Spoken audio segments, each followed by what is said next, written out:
My dear student, आज हम ethers को स्टडी कर रहे हैं। आज के इस लेक्चर में मैं आपको ईथर्स, उसकी क्लासिफिकेशन, नॉमेनक्लेचर, फिर प्रेपरेशन ऑफ ईथर, फिर फिजिकल प्रॉपर्टीज और लास्ट में मैं आपको ईथर्स की केमिकल रिएक्टिविटी ये आपसे डिस्कस करूंगा।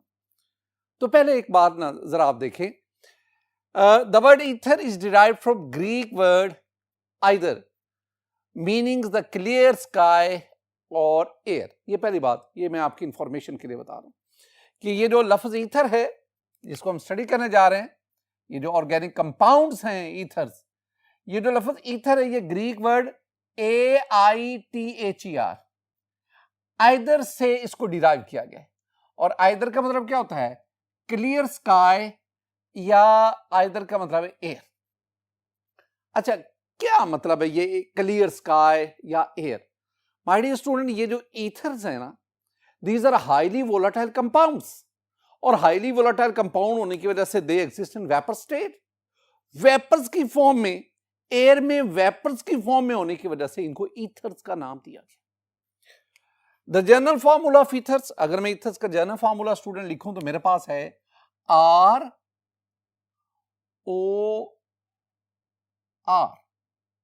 This one is the general formula of ether.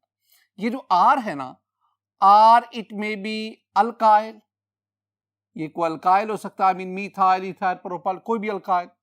It may be phenyl, phenyl, और फिनाइल आप जानते हैं स्टूडेंट C6H5 बॉन्ड, यानी अगर बेंजीन से हाइड्रोजन रिमूव करवाएं तो जो ग्रुप बना उसे फिनाइल। इस तरह R में भी यानी एराइल, एराइल। तो R जो है ये इनमें से कोई एक, जरूरी नहीं ये दोनों R एक ही हो, ये दोनों R सेम भी हो सकते हैं, डिफरेंट भी हो सकते हैं। एक और चीज माय डियर स्टूडेंट, ये याद रखना कि ये जो ईथर्स है ना, ये वाटर से या अल्कोहल से डिराइव किए गए हैं। ये कहा जाता है कि ये वाटर, या वाटर से कैसे? अब वाटर में अगर आप दो हाइड्रोजन निकालकर उनकी जगह पे R ग्रुप लगा दे, आपके पास ईथर बन जाएंगे। बिल्कुल इसी तरह अगर आप अल्कोहल में एक हाइड्रोजन की जगह पे कोई R ग्रुप लगा दे तो आपके पास ईथर हासिल होते हैं। अब ना ये ईथर में ऑक्सीजन सेंटर पे, ऑक्सीजन पर दो लोन पेयर, और उस ऑक्सीजन के साथ दो R ग्रुप ये अटैच हैं, बॉन्डेड हैं। और ये जो दोनों R है, इनमें अगर आप अल्काइल होंगे, अल्काइल अगर ये R जो है ये अल्काइल ग्रुप होगा, तो फिर ये जो अल्काइल ग्रुप में ये जो कार्बन होगा ये sp3 हाइब्रिडाइज्ड होगा। लेकिन अगर ये ऑक्सीजन के साथ ये जो R है ये फिनाइल हो या एराइल हो, तो उस सूरत में ये जो कार्बन होगा जो ऑक्सीजन के साथ बॉन्डेड होगा ये sp2 हाइब्रिडाइज्ड होगा। ये बातें आपने ज़हन में बिठानी है, ये MCQ की शक्ल में आपसे पूछा जा सकता है। माय डियर स्टूडेंट, मैं क्लासिफिकेशन ऑफ ईथर की तरफ जाता हूं। आसान सी बात, ethers are classified into two categories. Ethers को हम टू कैटेगरीज में डिवाइड करते हैं, क्लासिफाई करते हैं। पहले मेरे पास क्या आ गया? सिंपल और सिमेट्रिकल ईथर्स। सिंपल और सिमेट्रिकल ईथर्स, सिंपल और सिमेट्रिकल ईथर्स।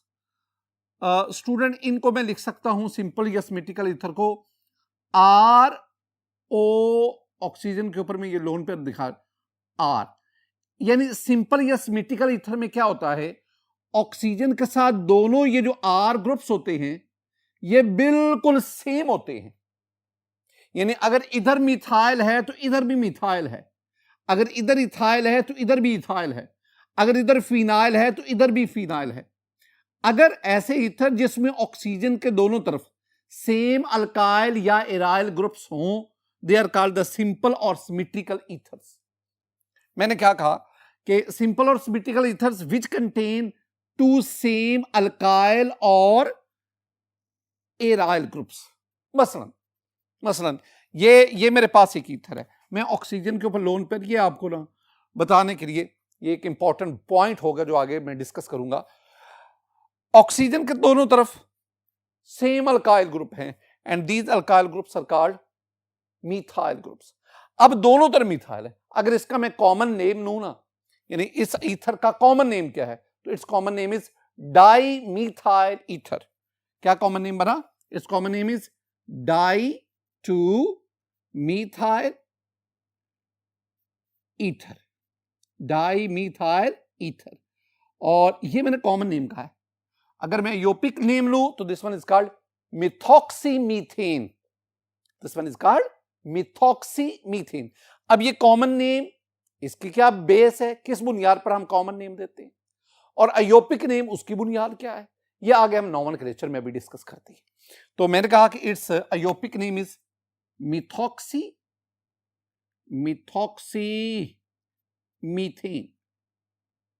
मिथॉक्सीमीथेन। स्टूडेंट बिल्कुल इसी तरह ये मेरे पास एक और सिमेट्रिकल या सिंपल ईथर आ गया। इसमें इधर भी इथाइल ग्रुप, इधर भी ethyl group. I mean oxygen के दोनों तरफ सेम अल्काइल ग्रुप हैं, सेम इथाइल ग्रुप है। अच्छा नाम बताएं, अगर दो मिथाइल होंगे तो मैंने कहा डाई मिथाइल ईथर, अगर दो इथाइल होंगे this one is called diethyl ether. तो नाम क्या बना? Its name is di two ethyl ether, हम इसे डाई इथाइल ईथर कहेंगे। या its IUPAC name is ethoxy ethane. मैं ये साथ आपको याद करवा रहा हूं, ये किस बुनियाद पे नाम रखे जाते हैं ये मैं अभी डिस्कस करूंगा।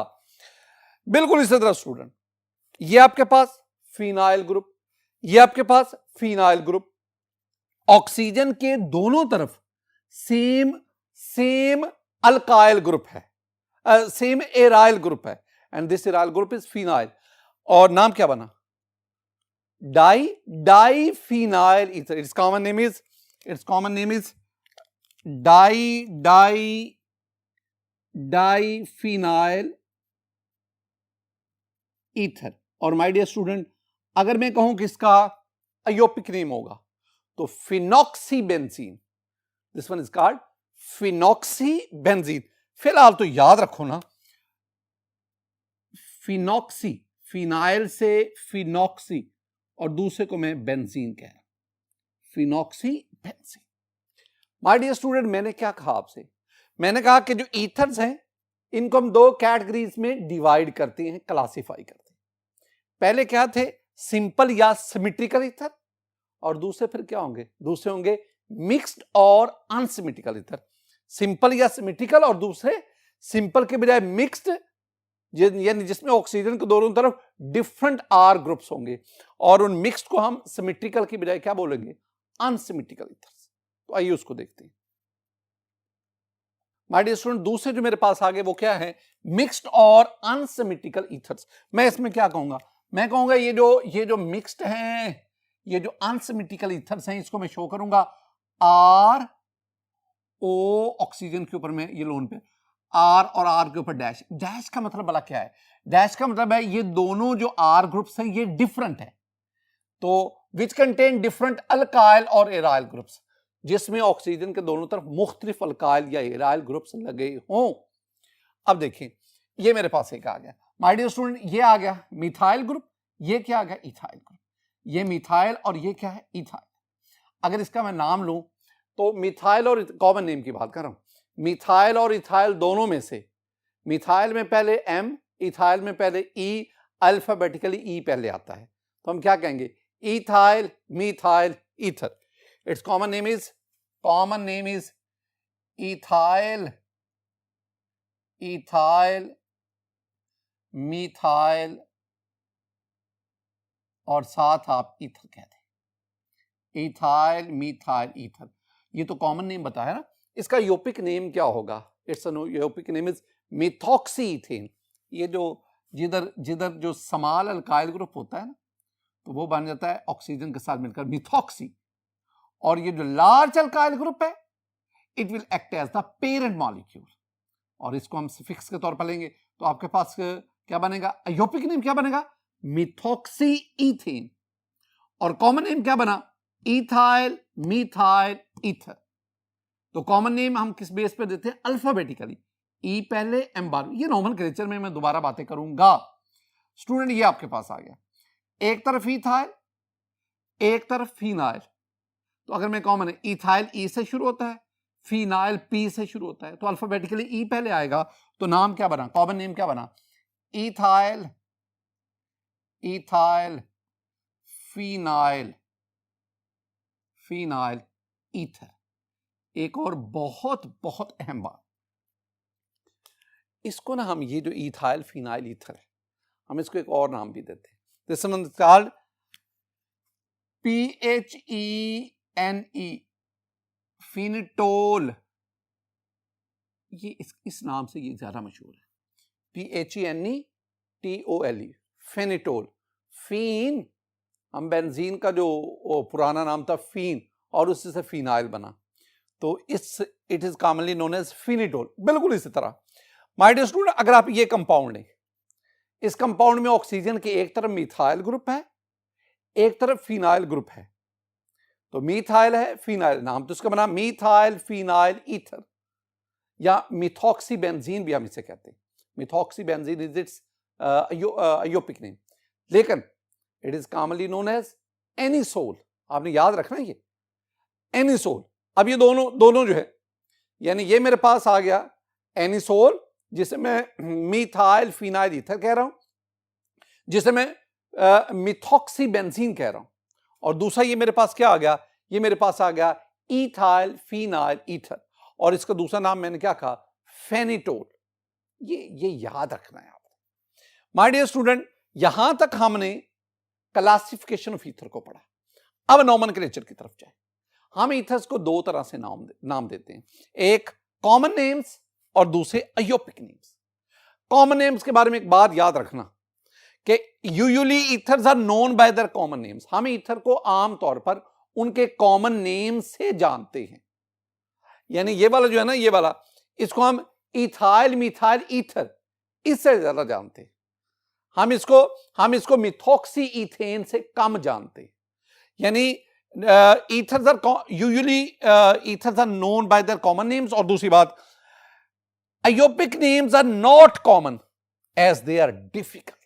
तो ईथर्स को आमतौर पर उनके कॉमन नेम से पुकारा जाता है। और कॉमन नेम्स में मैंने आपसे क्या कहा, कॉमन नेम्स में हम क्या करेंगे, both groups that are attach to the oxygen atom. दोनों ग्रुप्स जो ऑक्सीजन एटम के साथ अटैच हैं आर लिस्टेड अल्फाबेटिकली। यही बात तो मैं आपको बता रहा हूं। आपने इन ग्रुप्स को अल्फाबेटिकली जो है ना लिस्ट करना है। अल्फाबेटिकली मीन ये इथाइल है, ये मिथाइल है। इथाइल में ई, मिथाइल का फर्स्ट लेटर एम, तो इसका मतलब है अल्फाबेटिकली ई पहले आएगा, एम बाद में, और साथ आप क्या आगे ऐड क्या कर देंगे, आप साथ ना follow by the word ether, आप साथ ये लफ्ज ईथर जो है इसको लगा देंगे, तो नाम क्या बनेगा, इथाइल मिथाइल ईथर। बिल्कुल इसी तरह ये आपके पास ये दो ग्रुप्स आ गए, ये दोनों ग्रुप्स ऑक्सीजन के साथ बॉन्डेड हैं। आपने क्या करना है, इनको अल्फाबेटिकली नाम देना है। ये वाला इथाइल, ये फिनाइल, तो अल्फाबेटिकली इथाइल पहले आएगा, फिनाइल बाद में आएगा, और उसके बाद आपने कौन सा वर्ड ऐड कर देना, ईथर, तो नाम क्या बना, इथाइल फिनाइल ईथर। बिल्कुल इसी तरह ये भी मैंने आपसे डिस्कस किए। लेकिन स्टूडेंट यहां पे अगर आप देखेंगे ना, ये जो सिंपल या सिमेट्रिकल ईथर्स है, इनमें ये दोनों जो है ये मिथाइल ग्रुप्स है, तो आप नाम क्या देंगे, डाई मिथाइल ईथर। इधर दोनों इथाइल है, अगर दोनों एक जैसे आ रहे हैं तो आप डाई का लफ्ज यूज करें, डाई इथाइल ईथर। अगर दोनों एक जैसे आ रहे हैं तो आप लफ्ज क्या यूज करें, डाई। यानी सिमेट्रिकल या सिंपल ईथर, उसमें तो मसला ही खत्म हो गया ना, उसमें तो आप लफ्ज डाई यूज करते हैं जब कॉमन नेम्स देते हैं। लेकिन अगर मिक्स्ड या अनसिमेट्रिकल ईथर की बात करते हैं तो फिर आप उन आर ग्रुप्स को अल्फाबेटिकली अरेंज करते हैं और एंड पे उनके क्या लफ्ज लिख देते हैं, ईथर। अब दूसरी बात आ गई, कॉमन अयोपिक नेम्स कैसे देते हैं। My dear student, IUPAC names में, in IUPAC system the large alkyl group, यानी जिसमें कार्बन एटम ज्यादा होंगे, जो लार्ज आर ग्रुप है जिसमें कार्बन एटम ज्यादा होंगे, is taken as parent molecule. आप उसको पेरेंट के तौर पर लेंगे और आप उसको लास्ट नेम बतौर सफिक्स। कॉमन नेम्स देते हुए सिर्फ दो बातें ज़हन में रखनी कि दोनों ग्रुप्स में से जो बड़ा ग्रुप होगा उसको हम पेरेंट मॉलिक्यूल के तौर पर लेंगे और उसको लास्ट नेम देंगे, सफिक्स के तौर पर लेंगे। यानी अगर इन दोनों में देखेंगे तो इन दोनों में ये बड़ा ग्रुप है, इसमें 2 कार्बन है, इसमें 1 कार्बन है, तो इसका मतलब है ये पेरेंट नेम, और 2 कार्बन वाला पेरेंट नेम क्या बनाएंगे, इथेन। एक तो ये बात, ये पहली बात तो आपने ये ध्यान में उठानी। दूसरा पॉइंट क्या है वो जरा देखिए माय डियर स्टूडेंट। दूसरा पॉइंट ये है, the smaller alkyl group along with oxygen is used as prefix. जो स्मॉलर ग्रुप होगा, यानी अगर आप इनमें देखेंगे, ये बड़ा ग्रुप, ये पेरेंट मॉलिक्यूल, और ये सफिक्स के तौर पर आ गया इथेन का लफ्ज हम यूज करेंगे। ये स्मॉलर है मिथाइल ग्रुप। अब इसको ऑक्सीजन के साथ मिला लो, तो ये आपके पास ये प्रीफिक्स के तौर पर, जब ये ऑक्सीजन के साथ आ जाएगा ना तो ये बन जाएगा मिथॉक्सी। मिथॉक्सी, तो वो जो हम प्रीफिक्स यूज करते हैं, that is and given the name alkoxy, जैसे मिथॉक्सी है, इथॉक्सी है, प्रोपॉक्सी है, एंड सो ऑन। मैं कुछ एग्जांपल आपके साथ शेयर करता हूं माय डियर स्टूडेंट। ये देखें, ये मेरे पास एक ग्रुप है। अब इसमें ना CH3OCH3, अब दोनों तरफ एक एक कार्बन पर मुश्तमिल R ग्रुप है। अब आप क्या करेंगे, आप एक को पेरेंट मॉलिक्यूल ले लेंगे, एक कार्बन वाला मीथेन आ गया, और दूसरा CH3 और O, इन दोनों के मिलाएंगे तो क्या बनेगा, मिथॉक्सी। तो इसका नाम क्या बना, this one is methoxy methane. अब इसको देख लें, इसमें दोनों तरफ इथाइल ग्रुप है, this one is also simple और सिमेट्रिकल ईथर, दोनों तरफ इथाइल है। अब इसमें क्या करेंगे, आप एक इथाइल को पेरेंट मॉलिक्यूल के तौर पर, और उसको सफिक्स में हम इथेन लिखेंगे, और दूसरे इथाइल के साथ O मिलाकर, दैट इज इथॉक्सी, तो it's name is ethoxy ethane. जरा बताएंगे इसका नाम क्या बनेगा, this one is called phenoxy benzene. Phenoxy benzene. अच्छा, अब जरा इस पे आए, ये एक तरफ मिथाइल ग्रुप है, एक तरफ इथाइल ग्रुप है। अब दोनों में से लार्ज ग्रुप कौन सा, इथाइल है, तो ये large group it will act as parent molecule suffix के तौर पर, तो हम इथेन लेंगे, और मीथेन के साथ और मिथाइल के साथ ऑक्सीजन मिलाएंगे, तो it will become methoxy ethane. Methoxy ethane. Student, ये आपके पास एक और है, एक तरफ इथाइल है, दूसरी तरफ आपके पास प्रोपाइल ग्रुप है, ये आइसोप्रोपाइल है। अच्छा, नाम इसका क्या बनेगा जरा बताएंगे जी। इसमें जो इथाइल है इसके साथ ऑक्सीजन, क्योंकि 2 कार्बन है ना, ये स्मॉलर ग्रुप है, ऑक्सीजन के साथ मिलकर इथॉक्सी बनेगा, इथॉक्सी। और दूसरी तरफ अगर आप देखेंगे ना, तो वो 3 कार्बन वाला प्रोपाइल है, लेकिन कार्बन नंबर 2 ऑक्सीजन से मिला हुआ है, तो नाम क्या बनेगा, ethoxy 2 propane. The name of this compound is ethoxy 2 propane. My dear student, एक बात याद रखिएगा, आपकी बुक में जो एक्सरसाइज है, एक्सरसाइज में क्वेश्चन नंबर जो 19 है, अगर आप क्वेश्चन नंबर 19 उसका ए पार्ट देखेंगे, ये क्वेश्चन नंबर 19 का ये जो ए पार्ट है, अगर आप बगौर इसको देखेंगे तो इसमें डिफरेंट ईथर्स के स्ट्रक्चर दिए हुए हैं। ये स्ट्रक्चर्स अगर आप देखेंगे 1 2 3 पे, ये इनके स्ट्रक्चर्स दिए हुए हैं। जितने मैंने आपको ये सिंपल से पॉइंट्स बताए, आपने काम क्या करना है, आपने इन तमाम ईथर्स के कॉमन नेम्स भी लिखने हैं, जरा गौर से देख लें, मैंने इनके ये कॉमन नेम्स भी दिए हैं, और फिर ये जो आपको 2 पॉइंट समझाए अयोपिक नेम्स के लिए, आपने फिर इनके अयोपिक नेम्स भी लिखने हैं। ये question number 19 of your exercise chapter 11, और उसका ये पार्ट ए है, जिसमें मेरे पास ईथर्स, उनके स्ट्रक्चर हैं। आपने स्ट्रक्चर को बुनियाद बनाकर इन ईथर्स के पहले कॉमन नेम्स, और फिर आपने अयोपिक नेम्स, ये आपसे एग्जाम में पूछा जा सकता है।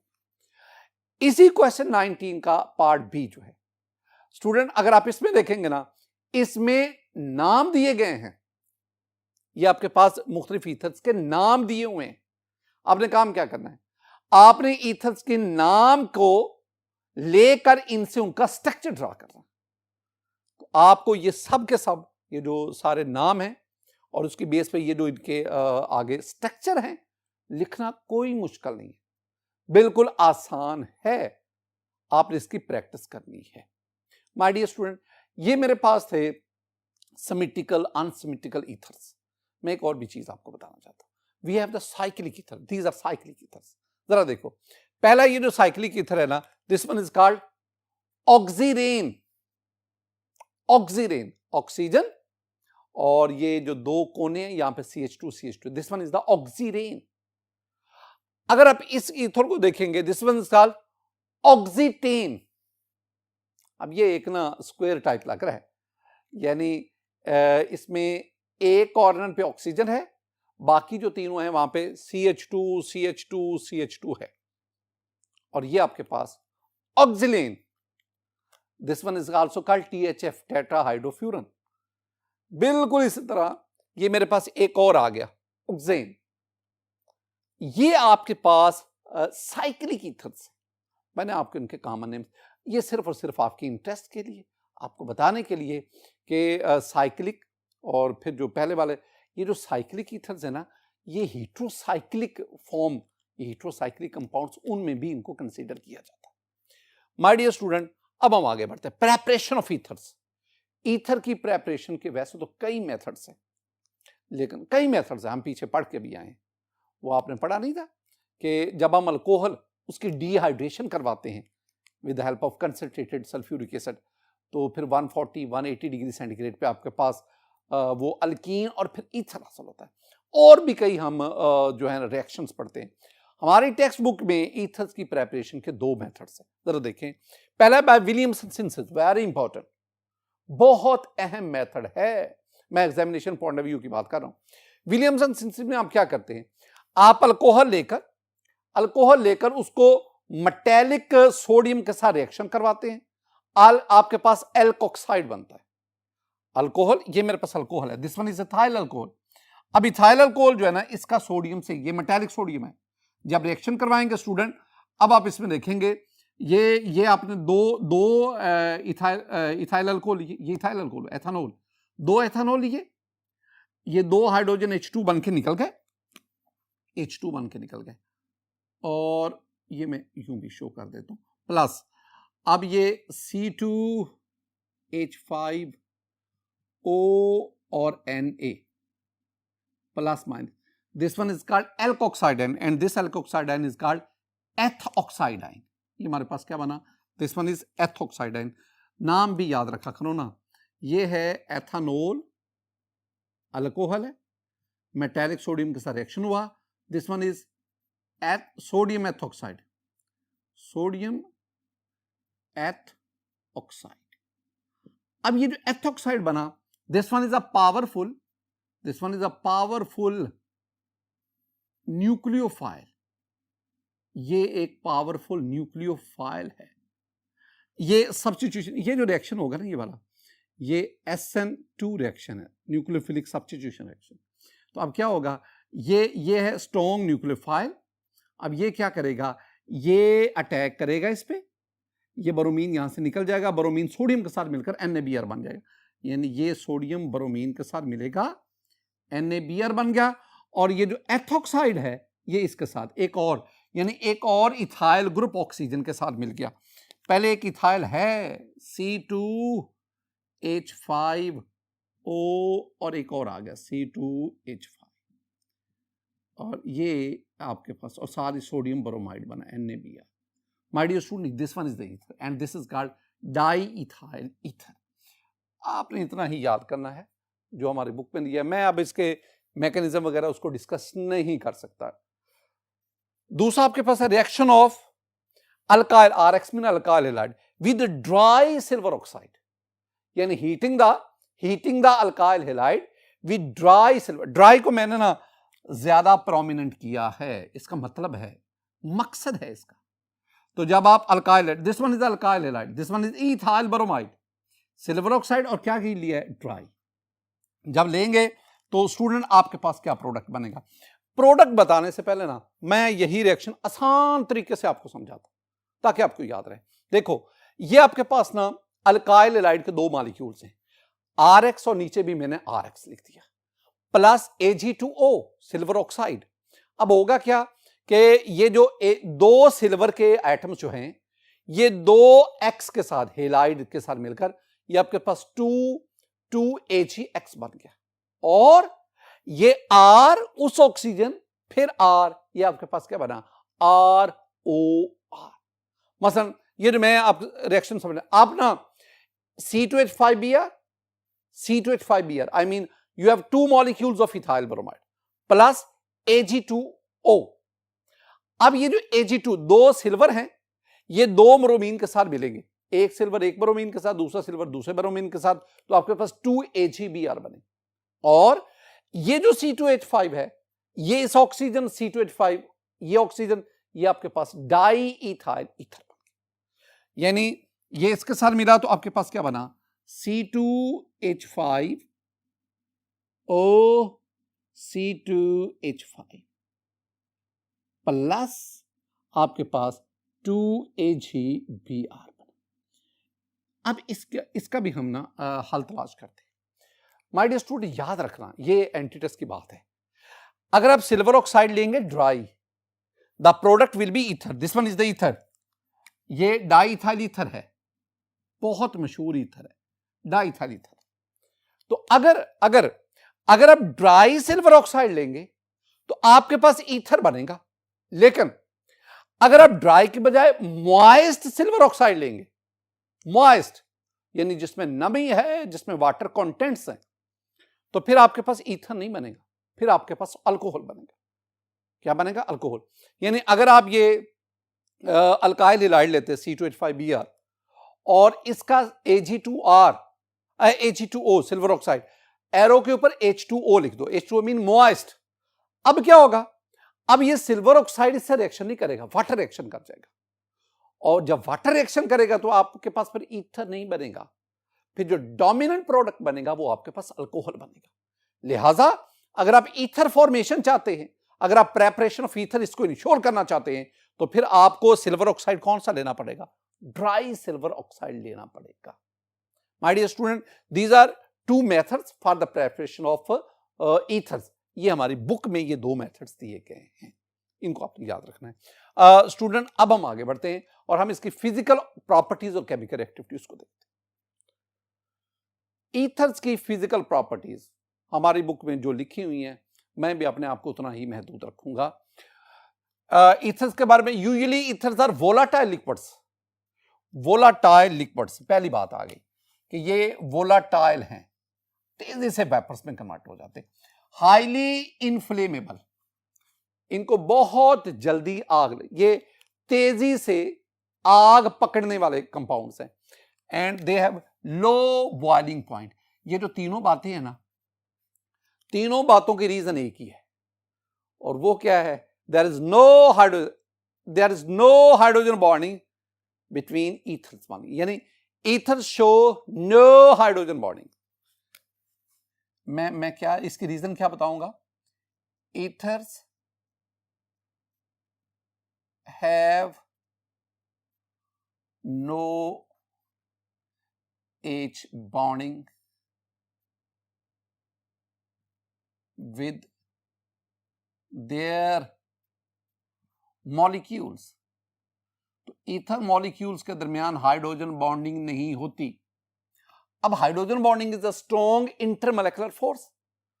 अब अगर हाइड्रोजन बॉन्डिंग होती, इनका बॉइलिंग पॉइंट ज्यादा होना था, अगर बॉइलिंग पॉइंट ज्यादा होता तो इनकी वोलेटिलिटी कम होती। अब ये क्या कह रहा है? हाईली वोलाटाइल, वोलाटाइल मीन इनमें ईथर मॉलिक्यूल में वीक लैंडर फोर्सेस पाई जाती, और वीक लैंडर फोर्सेस की वजह से इनकी वोलाटिलिटी ज्यादा है और इनका बॉइलिंग पॉइंट कम है, and they are highly inflammable. याद रखना, कोई भी कंपाउंड जब भी वो आग पकड़ता है, वो गैसियस फॉर्म में, वेपर्स फॉर्म में आग पकड़ता है।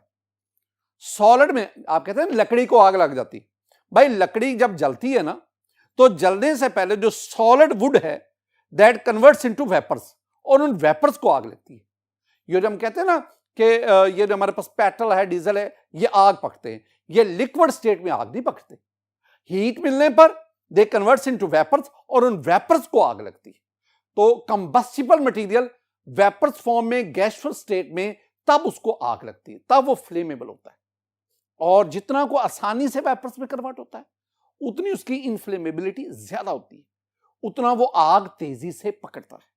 और इस चीज का तलब हाईली वोलाटाइल कब होगा? जब उसमें इंटरमोलेकुलर फोर्सेस वीक होंगे। ये जो ईथर्स हैं, ईथर्स के मॉलिक्यूल्स में हाइड्रोजन बॉन्डिंग तो होती नहीं, ईथर्स के मॉलिक्यूल में वीक लैंडेड डिस्पर्शन फोर्सेस होती है। जिसकी वजह से इनका बॉइलिंग पॉइंट कम है, इनकी वोलेटिलिटी ज्यादा। मैं आपको एक बात बताता चलूं, आपके पास ये ईथर है, dimethyl ether. Dimethyl ethers exist in gaseous state. ये गैसियस स्टेट में है। ये जो आपके पास डाइथाइल ईथर होता है ना, this diethyl ether, this one is exist in liquid state. ये बातें आपने ज़हन में रखनी हैं कि गैसियस स्टेट कौन सी है, लिक्विड स्टेट में कौन सा आता है।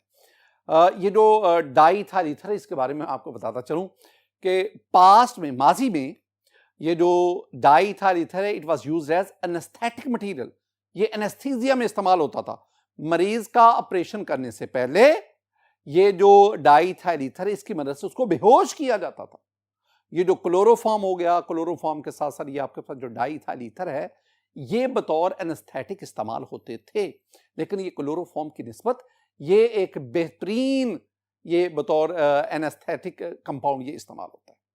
My dear student, they are slightly soluble in water. पानी में बहुत कम हाल होते हैं। क्यों जी? They show weak hydrogen bonding with water. मैंने आपको ना चैप्टर 9 फर्स्ट ईयर इसमें पढ़ाया था, वो पार्शली मिसिबल लिक्विड्स, और वहां मैंने आपसे कहा था कि जब वाटर और डाइथाइल ईथर्स इन दोनों के इक्वल परसेंटेज मिक्स करेंगे, आपके पास ये दो कॉन्जुगेट सॉल्यूशन बनेंगे। ये हमें क्या बता रहे हैं? ये हमें बता रहे हैं कि जो ईथर है, ये वाटर को अपने अंदर थोड़ा सा हल करता है, और इस तरह वाटर ईथर को अपने अंदर, यानी both these liquid, I mean water and ether, they are partially miscible into, मुकम्मल नहीं है, इमिसिबल नहीं है, पार्शली क्यों है? Because ether forms weak hydrogen bonding with water. ये वाटर के साथ वीक हाइड्रोजन बॉन्डिंग बताते हैं। एक और भी चीज मैं आपको जरा बताता चलूं, वो मैं दोबारा इसकी तरफ आता हूं, हाईली इन्फ्लेमेबल। याद रखना, ये बड़ी इंपॉर्टेंट पॉइंट है। ये जो ईथर्स के वेपर्स है ना, ये हवा में they are denser than air. अगर ईथर वेपर एयर से ज्यादा डेंसर हैं, लिहाजा ये हवा में जब जाएंगे वेपर्स ईथर्स के, तो ये नीचे बैठ जाते, यानी ये नीचे वाली जो एयर है उसमें रहेंगे। लैब के अंदर ना, ये नीचे वाले हिस्से में अगर ईथर्स की बॉटल्स खुली रह गई है, तो ईथर सारा वेपोरेट हो जाएगा, उसके वेपर्स बनेंगे, और वो वेपर्स उस लैब के अंदर नीचे रहेंगे, नीचे वाली हवा में रहेंगे। और कहीं उसको आग लग गई ना, तो वो नीचे वाली तमाम जगहों पे आग फैल जाती बड़ी तेजी से। क्यों? क्योंकि ईथर्स आर हाईली इनफ्लेमेबल। एक और भी साथ बात, ये मैंने सॉल्युबिलिटी की बात की, वाटर में पार्शली सॉल्युबल होते हैं, लेकिन they are freely soluble in organic solvent. Organic solvent से मेरी मुराद है बेंजीन है, टॉल्यूइन है, क्लोरोफॉर्म है, कार्बन टेट्राक्लोराइड, और दीज आर ऑर्गेनिक सॉल्वेंट, उनमें ज्यादा सॉल्युबल होते हैं। माय डियर स्टूडेंट, ये मैंने आपको ईथर्स की कुछ फिजिकल प्रॉपर्टीज ये आपके साथ शेयर की। ईथर्स की और भी कई फिजिकल प्रॉपर्टीज, एक मैं आपको और भी खास बात बताता चलूं। हमारे पास एक बहुत इंपॉर्टेंट ईथर है, ये उसका स्ट्रक्चर है। This one is methyl tertiary butyl ether. Methyl tertiary butyl ether, MTBE। This one is very very important anti knocking agent. हमने पढ़ा था ना चैप्टर 7 में कि TEL is used as an anti knocking agent. फिर आगे हमने उसके डिसएडवांटेजेस भी पढ़े, और फिर हमने ये भी कहा कि अब टेल का बतौर एंटी नॉकिंग एजेंट इस्तेमाल बैन है। टेल की बजाय ना MTBE, methyl tertiary butyl ether, ये एंटी नॉकिंग एजेंट के तौर पर इस्तेमाल होता है। ये अनलेडेड पेट्रोल में ये उसके ऑक्टेन नंबर को बढ़ाता है। ये MTBE, इसका अपना जो ऑक्टेन नंबर है ना, दैट इज 118। ये मैं आपकी इंफॉर्मेशन के लिए आपको बता रहा हूं। तो it is used to increase the octane number of gasoline. ये टेल की निस्बत ज्यादा इफेक्टिव है। इसके डिसएडवांटेजेस भी कम हैं इस प्रॉब्लम। केमिकल एक्टिविटी की तरफ आ जाए। केमिकल एक्टिविटी में ना बहुत सारे रिएक्शन है, सिर्फ मैं दो का जिक्र करूंगा। माय डियर स्टूडेंट, आपके पास ये ईथर है, diethyl ether, when it is treated with acid, this one is HI, hydro iodic acid. ये एसिड है। जब रिएक्शन होगा ना, अब जरा इसमें देखना, इस रिएक्शन में ये ऑक्सीजन के ऊपर लोन पेयर इस H के साथ, H को अपने साथ मिला लेगा, और ये आयोडीन अलग हो जाएगा। तो आपके पास ये बना, आपके पास बनेगा C2H5O और C2H5। अब ये हाइड्रोजन इस ऑक्सीजन के लोन पेयर के साथ, ये मैं यहां लगा देता हूं, ये हाइड्रोजन आ गया, ऑक्सीजन पे कौन सा चार्ज पॉजिटिव और प्लस आ गया आई नेगेटिव। अब याद रखना अगर ऑक्सीजन पर पॉजिटिव चार्ज आए तो ये जो स्पीशीज बनेगी this one is called oxonium आइन। तो ये आपके पास क्या बना, दिस वन इज ऑक्सोनियम आइन, ऑक्सोनियम आइन, ये ऑक्सोनियम आइन कहलाता है। तो पहले स्टेप में क्या हुआ, पहले स्टेप में इस ईथर ने अपना लोन पेयर का इस्तेमाल करके इस एसिड से प्रोटॉन लिया, इसने प्रोटॉन लिया, जो प्रोटॉन लेता है वो बेस है, जो प्रोटॉन देता है वो एसिड है। इसका मतलब है कि ये आपके पास एसिड है और इस रिएक्शन में ये ether it will act as base. एक और भी चीज, एक और, ये तो मैंने प्रोटॉन के लिहाज से बात की है ना। लीवस क्या कहते हैं, लीवस एसिड बेस कॉन्सेप्ट क्या कहता है, लीवस एसिड बेस कॉन्सेप्ट कहता है कि वो स्पीशीज जो लोन पेयर डोनर हो, दैट इज लीवस बेस। अब इसमें क्या हुआ, इसमें इस ईथर ने लोन पेयर दिया, this one is lone pair donor, so this will act as Lewis base. ये जो मैं बात बता रहा हूं ये अक्सर एमसीक्यू पूछा जाता है कि ईथर्स क्या हैं, आप कहेंगे ईथर्स आर लीवस बेसिस, ये लीवस बेसिस है due to the presence of lone pair on oxygen, और ये ऑक्सीजन अपना लोन पेयर डोनेट करता है, this one is lone pair donor and we know that lone pair donor species are Lewis bases. तो ethers are Lewis, this diethyl ether is the Lewis base. Proton लिया acid से, अब ये क्या बना, oxonium आइन। अब दूसरा क्या हुआ, यही दोनों उठा के इधर लिख दीजिए। जब लिखेंगे अब स्टूडेंट, अब ये होगा कि ये न्यूक्लियोफाइल होगा, ये इस पे अटैक करेगा, ये दोनों इलेक्ट्रॉन इस ऑक्सीजन को मिल जाएंगे, पॉजिटिव चार्ज खत्म हो गया। इतना हिस्सा जो है ना, ये वाला इतना हिस्सा, ये बन गया C2H5OH यानी अल्कोहल बन गया, और इतना हिस्सा जो ये वाला हिस्सा, ये आपके पास क्या बन गया, ये आपके पास इथाइल क्लोराइड बना, इथाइल आयोडाइड बना। तो आपके पास प्रोडक्ट क्या बने, C2H5OH alcohol plus C2H5I ethyl iodide. ये था reaction of ether with HI। My dear student, HI के साथ ईथर का रिएक्शन फास्ट होता है, HBr के साथ बहुत स्लो, और HCl के साथ तो स्लोएस्ट होता है। ये HI no, this one strongest acid, strongest आसानी से प्रोटॉन देगा। HBr और HCl वो इसकी निस्बत जो है ना कंपैरेटिवली वो वीक एसिड है, लिहाजा उनका ईथर से रिएक्शन ना होने के बराबर है। आप कह सकते हैं कि HBr and HCl they do not react with ether, but HI it react with ether to form the alcohol and alkyl halide. एक और चीज, मेरे पास ना ईथर का रिएक्शन है PCl5 से, फास्फोरस पेंटाक्लोराइड से। अब इस रिएक्शन में आप देखेंगे ना, जरा गौर से देखिए, ये इथाइल है, ये इथाइल है, ये दोनों इथाइल PCl5 क्लोरीन, 5 क्लोरीन है, दोनों इथाइल उन 5 क्लोरीन में से एक एक क्लोरीन ले लेते हैं। एक क्लोरीन इसके साथ आ गया C2H5Cl इथाइल क्लोराइड बना, एक क्लोरीन इसके पास आ गया C2H5, यानी 2 क्लोरीन इनको मिले तो आपके पास दो बन गए C2H5Cl प्लस फास्फोरस बचा, ऑक्सीजन बचा, ये वाला ऑक्सीजन, और 5 में से 2 क्लोरीन तो यूज हो गए, कितने क्लोरीन रह गए, 3, PCl3 आ गए। ये रिएक्शन भी आपकी टेक्स्ट बुक में है, तो मैंने आपको समझा। माय डियर स्टूडेंट, एक और बहुत अहम बात, आप ना केमिकल रिएक्टिविटी ऑफ ईथर्स, इसमें ना मैं चार बातें आपको याद करवाना चाहता हूं। 4 बातें आपने याद करनी है केमिकल रिएक्टिविटी ऑफ ईथर्स में। पहली बात, ethers are comparatively inert substances, inert compounds. क्या मैंने कहा कि दे आर कंपैरेटिवली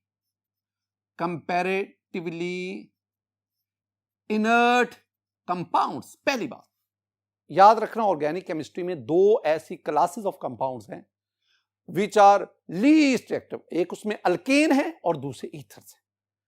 दूसरी इससे मिलती जुलती दूसरी बात कि ईथर जो हैं they usually do not react with ammonia, acid, alkalis, sodium in cold state, यानी नो रिएक्शन, नो मैं रिएक्शन को RX लिख देता हूं, लिखना तो R रिएक्शन पूरा ही चाहिए ना। नो रिएक्शन विद किसके साथ, with ammonia NH3, acids, basis जिसे मैं अल्कलीज भी कह रहा हूं, सोडियम किस में, in cold state, cold state में ये रिएक्शन नहीं देते। एक और अहम तरीन बात स्टूडेंट, ये जो ईथर्स है ना, दे बिहेव एज लीवस बेसिस।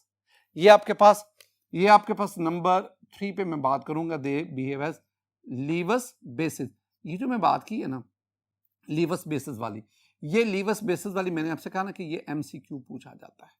लेकिन आखिरी बात, अंडर स्पेशल कंडीशन ईथर जो है वो रिएक्ट करते भी, जैसे मैंने HI के साथ रिएक्शन करवाया, जैसे मैंने PCl5 के साथ रिएक्शन। ये कुछ पॉइंट्स हैं जो आपने से। माय डियर स्टूडेंट, आज के इस लेक्चर में हमने चैप्टर 11 का लास्ट टॉपिक जो है ना ईथर्स, इसको कॉम्प्रिहेंसिवली डिटेल के साथ डिस्कस किया। मेरी दुआ है कि अल्लाह ताला आप पर अपना फजल फरमाए, अल्लाह ताला आप पर अपना करम फरमाए। अस्सलामु अलैकुम व रहमतुल्लाह।